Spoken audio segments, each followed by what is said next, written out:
Hello, and welcome to another episode of Thrive Like a Parent podcast. Today, I have back with me a very awesome special guest, Carter, who, as you know, is my partner. And today, we are going to talk about communication. And it's a topic that we really want to talk about, but it's also a topic that you all have been very interested in because it's really hard to have healthy communication within a partnership. And it's something that we have worked on, as well as something that we make an active effort to have strong communication skills within our partnership. And we have both come from partnerships that we didn't feel that that was there, as well as we just recently did a reel, which was a real conversation. And so many had so much to say, especially saying that they wish that they could have that type of communication with their partner, that we felt it would be really supportive to you to discuss how we've gotten to where we've gotten, what has worked, tips and tricks and tools, and kind of our journey along the way of how our communication has gotten to where it has gotten. I mean, you summed it all up. I'm good. A man of few words. Yeah. Hope y'all enjoyed. So let's start with communication or lack thereof from past relationships, because it's something that, as Brooks mentioned, affected both of us. We didn't have the best communication in previous relationships. And so that's something that, unless you do the work on that, you will carry that with you into every other relationship you have until finally you decide you've had enough. It's time to put the work in, or maybe you put the work in even in between relationships, which is also great.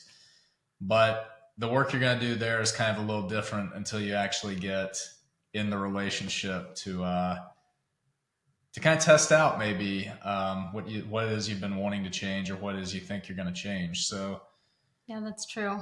I think I did a lot of work on myself prior to stepping into a relationship, and I learned how to own my feelings and figure out where it is in my body. Like I learned how to regulate my nervous system on my own, and I did it internally. Like I did it within my own system. I did it by myself basically. And then requesting my needs was more of requesting my needs from support of Lolo or a sitter or someone who I was asking, but was also giving something in exchange, right? I was monetarily asking them to help me and do something.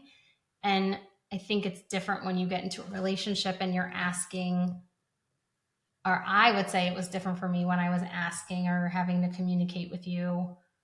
Number one, not holding it all in by myself, sharing it, saying it out loud, and then B, verbalizing what I needed and releasing, not feeling bad for asking to either lean on you or have you support me or support the boys or support my needs, if you will. yeah, so I think like that's great that we've through work gotten to that point, but let's talk about the real hard aspect of that, like that wasn't always there. Yeah.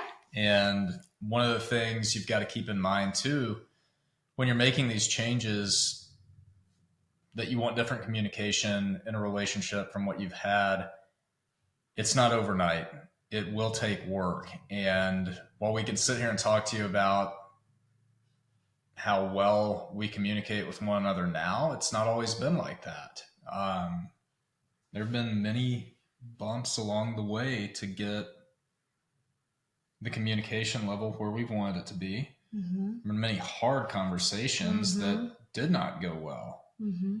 You know, I, for one, wouldn't always handle things that great early on. And Brooke's answer to that would be, I'm getting off the phone right now if we're in a phone conversation. And it used to piss me off so much because I'm like, we're going to finish this damn conversation and she's just hanging up. But I was looking at it as she's avoiding it. She's backing out of the conversation. In reality, I'm on like a level 10, where now I might be on a level, I don't know, 3 or 4 with my reactions. But it was a much more volatile time. I don't think you were ever a 10. I don't think you were ever a 10. I think that you were really strong. Like, you are willing to have the conversations. You are willing to continue to talk and talk and talk to get to the core of whatever is going on. And I, based on my past, would be triggered. And so I would elevate every now and then, or I'd feel like you're not understanding me or you're not hearing me, or they were just triggers that I was moving through, and it was my own stuff to like work through every now and then. To a degree, right. I'd say at times my delivery was not great. It could come across as either harsh or almost accusatory in some situations when maybe it wasn't even meant to be, but it's like the words I chose or didn't choose affected that delivery and kind of how it was then perceived by you.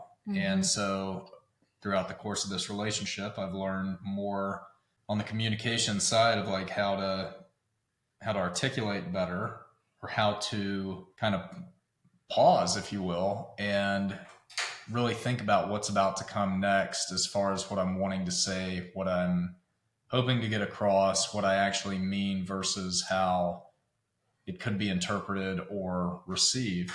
Yeah. And I think that I would pause the conversation, whether it be in person or over the phone, was because I knew that there was no good that could come from where we were at in that moment. And I needed to take a breath and regroup, if you will. And then I felt like that would be healthy for all parties necessary.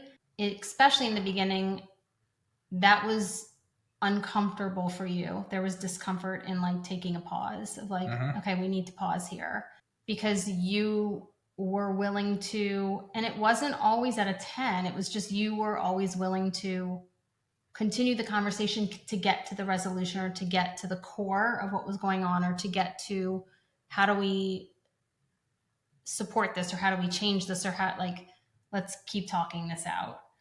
And I think that pause became more, and tell me if I'm wrong, but I think that pause became more and more comfortable for you, as well as we've really decided that no hard conversations should be on a text or over the phone.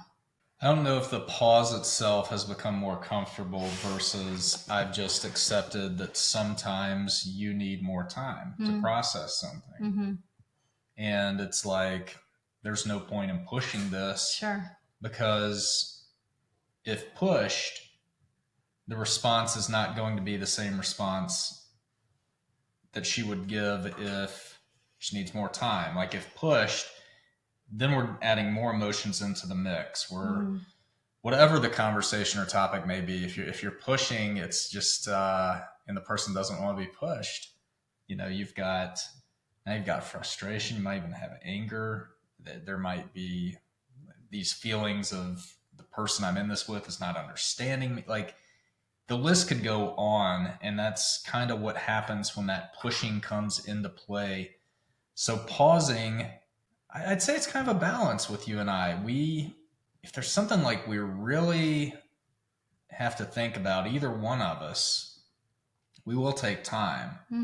If it's something, a minor disagreement, but we're kind of in the mood of like not wanting that to fester into anything else we want to talk about, we don't really pause. No, not as much. Maybe we needed more pauses and for longer period of time, in my opinion, years ago than we do now. I think. Yeah. And then I also think too, though, in some of those situations, the longer the pauses got, it wasn't necessarily always a great thing. Like shelving communication or just avoiding, if you will, certain topics that in our heads had begun to become bigger deals, and then waiting more and more to talk about or going down a rabbit hole before we talk about it may not always have been the best, but we worked through it. We navigated that. We've talked about things since. I think for me, and I think it's really important to discuss here, that for me, I was beyond unwilling to repeat my past. I was beyond unwilling to have a dynamic or have a relationship and communication like my past. And so for me, I was unapologetic about, I am not, like, I cannot, willing to repeat it. And so I think because I was unwilling to repeat it, I needed that time and space. And so for anyone who is deciding to shift their dynamic, and even clients that I work with and Carter works with, when it's new, when it's fresh, when you are shifting certain things, and we will give you tips and tricks of how we've gone about the things that we've gone through, or how we have found certain things that work, and things that we share with our clients as well. But in the beginning, it's like you're in pre-K, like you're starting over, and it takes time to learn things, right? It's like, just like riding a bike. You fall a few times and you get up and you try again, and there's going to be bumps and bruises along the way. But because I was unwilling to repeat certain patterns and my brain was used to old patterns, it took me more time to either process through certain triggers or feel the safety within our own relationship, as we were building the safety within our relationship, to make sure that I was processing through things and then we were communicating them. I think that that's really important from my lens, because I have been through a lot and I needed to be able to do it in a pace that felt comfortable for my brain to release some old and bring in the new patterns. So along those lines, I think one of the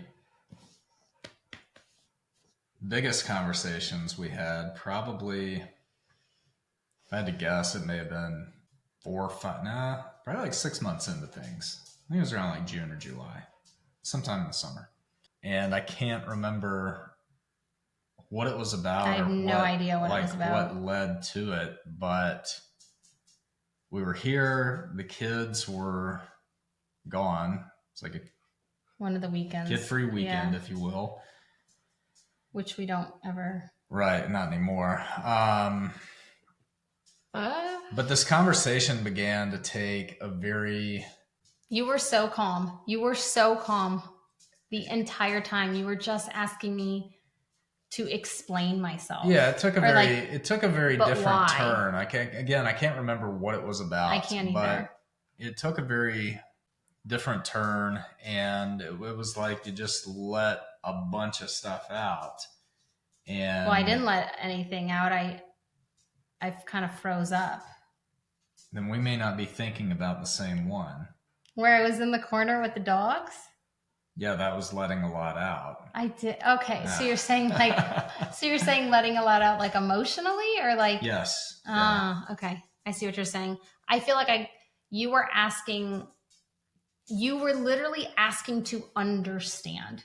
You were asking. I remember what it was about. You just said you did. I just, like, this is all coming back. What was it about? There were some things. It started as there were some things. You have too good of a memory. You didn't really like about me at the moment. Okay.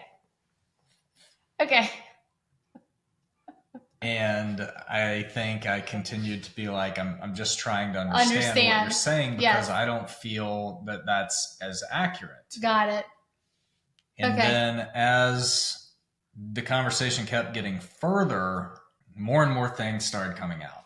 Like it was no longer just about these thoughts or issues you were having with me at the time. Like it more and more came to the surface, and it became, I don't know, I guess just like an overall feeling you were having. I'm not really sure, but it got intense to a degree, you know, which I don't really shy away from. No, you don't. But it was a side of you that I had not seen before. It was like a panic attack. Like I haven't had that ever since. I think that what happened was I did not feel safe in my last relationship to communicate. I did not feel safe in my last relationship to say the hard things. And I fully, fully believe that to have a healthy relationship, you have to be able to say the hard things, which the craziest part about it is that if we're choosing to have a partner, if we're choosing to have a spouse or get married or have someone in our lives who is the most intimately connected person to us, the craziest thing is that most of us don't share the hard because we fear so much of rejection, or we fear so much of not being, those words being accepted, or we fear that there's no safety there. And it's the one person in the entire world that we should be able to let down our walls and say the hard things. And I think for me, it was a moment where you were asking me to let down my walls and say the hard things, even if it meant saying something that I was afraid might hurt you, saying something that I was upset about or felt discomfort in. And I was so afraid to tell you because I was so afraid what I was going to be met with in return, or I was so afraid that that safety was not there or wouldn't be there. And which is foreign to me because I operate completely different. Right. And I'm going to speak my truth, speak my mind. And yes. If you don't like it, it's on you. Like yes. if that's too intense for you, there's somebody else out there. Like that's how my brain operates. It's how I've operated for a long time. Mm-hmm. I know we talked about that vaguely, like in the last one of these we did, where I just talked about brutal honesty. And if that's too much, if it scares her away, so be it. There's someone else that will accept it. But and I think that that's one thing that attracted me, because I saw that if you could be open and honest and say the hard things, I felt that there was a level of safety of like, he's going to allow me the space to say the hard things as well. But I was the one who had to get there. You never stopped me from saying the hard things. And that's why I said in that conversation, you were calm. Like, you remained calm the whole time. There has been very, very few moments throughout our entire relationship where you have, like you said, elevated to a 10. Like, I don't really feel that you have it. Very, very, very rarely. I mean, maybe 3 times, if that, where you've elevated. But I ended up, for those listening, I ended up in the corner of my bedroom on my dog's beds, like huddled in a corner on the floor, seeking comfort and safety. It was like a visceral nervous system reaction of, I need to feel safe right now. And I was crying hysterically, and I just said, we need to stop. I was like probably hyperventilating. I like couldn't breathe. And I may have asked you to go. Like, I may have said, I need you to go, or I needed to stop, but you didn't. You stayed. Well, I left the room.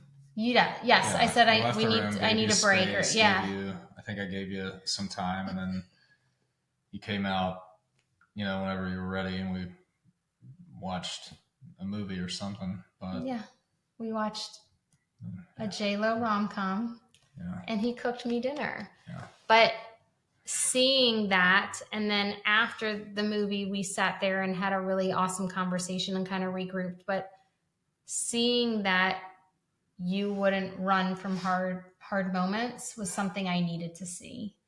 Seeing that you leaned in hard moments was something that I definitely needed. And I believe that we all need that in hard moments.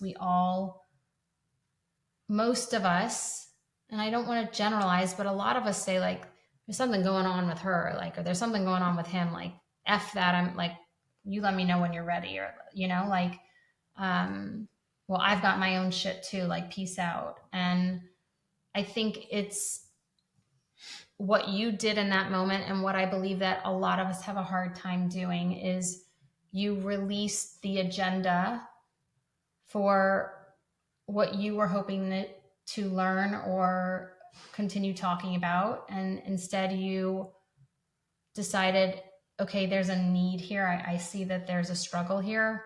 We need to support Brooke in this moment, get her through this, and then the conversation can continue. Yeah, I think there was a kind of in the moment though. I found a balance. I was able to support you, but also give you the space too. Mm-hmm. And I think that's key as well. That I think that was a really big moment for both of us. Yeah, obviously it didn't scare me away. I'm still here. And seeing that side, seeing your vulnerable side, if you will, something that you weren't necessarily sure you were going to put out there until it just kind of came out in the moment, was a big deal. And I'm glad that we were able to work through that. We were able to, I was able to meet your needs, but also give you space, which is pretty important in moments like that. And you got to just kind of not take it personally when someone's not really pushing you away, but it's just like, this is really intense, and this is the first time I'm dealing with something like this in a long time. And I think we came out the other side in a pretty good place after we closed out the conversation, and we're really big on that. We make sure we close out our conversations, which I also think helps, not just in moments like that, but just overall in general communication. It's like nothing's really left unsaid, but it all comes full circle and gets discussed, returned to, whatever you want to call it, and then we're done with the conversation. It doesn't really leave room for it to be reopened, I guess. We have closure of the conversation, and that's kind of it. I think one last thing I will say to that is that I am someone who, and I've worked with a lot of women who look for an opening of, like, hey, how you feeling? Hey, are you okay? Hey, that, like, we have a really hard time expressing and being like, hey, I need to talk to you. I feel this way. Because we are people pleasers, and we want to keep the peace, and we want to be the caregiver and the whole thing. And one thing that I think in a heteronormative relationship, I should, I guess, preface that, but if I think that men, meaning basically you, what you have done is, like you're saying, we always close out the conversation, we always round out the conversation. Without fail, you always come back, always, and you're like, hey, do we have anything else to talk about? Like, hey, do you want to talk about anything else? Do you want to say anything else? You'll come back hours later or a day later, and usually there is stuff we still need to discuss, and it's always a really healthy, beautiful conversation. But rarely do I do that.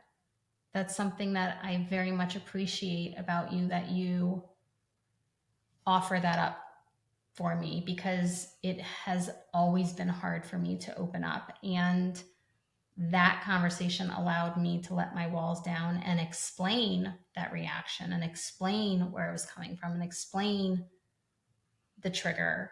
And we were able to get that much deeper. I think your processing time is a little bit longer than mine. So if we've had a hard conversation, or, just a full conversation about something going on, we talk through it, and then maybe you've processed something before we get to that point of the conversation, but we're talking through things. You may have thoughts, I may have thoughts after, right, a day after. That's why I follow up, because something could have been said on either end of this, and the other person's like, well, actually, I didn't even think about that. Right. Maybe I have a little more to add, or maybe I have a question about that. So the follow-up is really good. That's a good tip and trick. Yeah, I'd recommend that. Ladies and gents. I would definitely recommend following up on your conversations, especially if they've been difficult or hard ones. Difficult or hard ones, I agree. Yeah. I agree.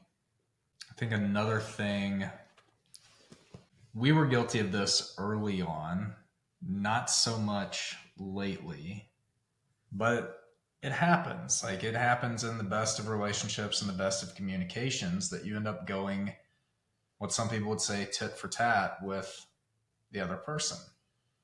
I do not think we do that a lot. I think we did that like in the first few months. You think we tit for tat? To a degree in some conversations. Still?